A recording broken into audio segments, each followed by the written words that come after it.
रसूलिहिल करीम अम्मा बाद फ़अऊज़ु बिल्लाहि मिनश शैतानिर रजीम बिस्मिल्लाहिर्रहमानिर्रहीम।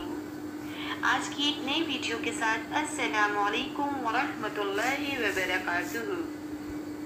इन तज्तनिबू कबाइर मा तुनहौना अन्हु नुकफ्फिर अन्कुम सय्यिआतिकुम व नुदखिलकुम मुदखला करीमा।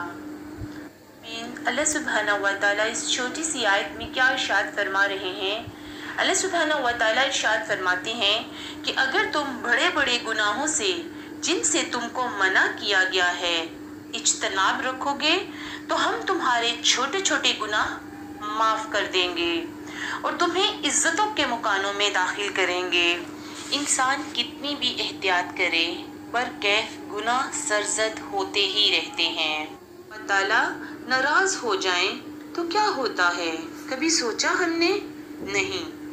बहुत सोचने और डरने वाली बातें हैं। देखें कहीं हम तो इनमें शामिल नहीं हैं कि अल्लाह नाराज हो तो क्या होता है।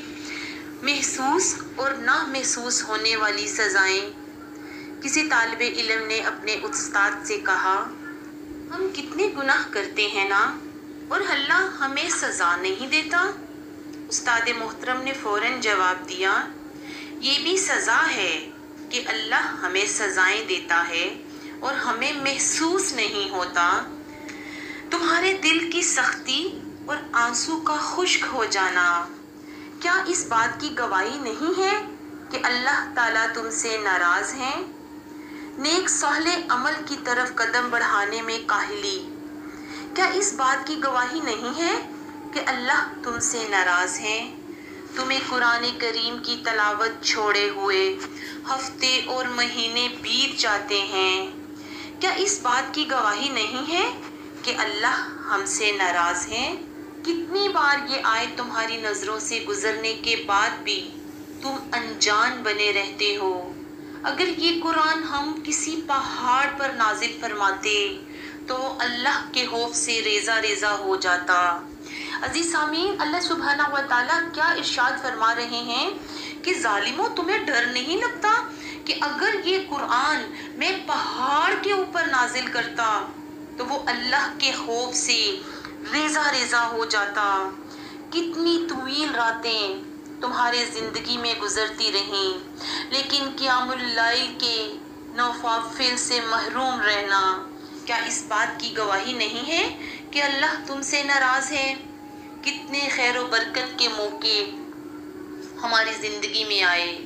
रमज़ान, ईद, ज़ुल्हज्जा, हमारी गफलत और गुनाहों की दलदल में गर्क करना, हमारा उस दलदल में गर्क हो जाना क्या इस बात की गवाही नहीं कि अल्लाह हमसे नाराज़ है? दुनियावी चकाचौंध रोशनियों को देखकर तुम्हारा दिल क्यों तड़पने लगता है? क्या तुम दुनिया में पैसे, इज्जत और शोहरत के गरूर में मुब्तला हो गए हो? हाँ अजीज सामीन, आज हर इंसान दुनिया में इज्जत शोहरत उस गरूर में मुब्तला है। भला इससे बढ़कर कोई सज़ा हो सकती है कि इंसान आखिरत भूल जाए? अल्लाह ने तुम्हें अपनी गलतियां भुलाकर दूसरों की ऐब जोई, झूठी और बुतान तराशी में मसरूफ कर दिया है। आखिरत भुलाकर तुम्हारी सबसे बड़ी तमन्ना दुनिया और इसे हासिल करना बना दिया है। क्या ये भी सज़ा की एक शक्ल नहीं लगती तुम्हें? तो अभी भी वक्त है, लौट आओ अपने अल्लाह की तरफ और डर जाओ अपने अल्लाह की सज़ाओं से। अल्लाह हम सब को तौफीक दे अपने आगे झुकने की और गिड़गिड़ाने की। जहाँ रहें खुश रहें, जो भी काम करें उसमें आपको ढेरों ढेर कामयाबी हासिल हो। कामयाबी हम सब के कदम चूमे। इसके साथ इजाज़त दीजिएगा। अस्सलामु अलैकुम वरहमतुल्लाह।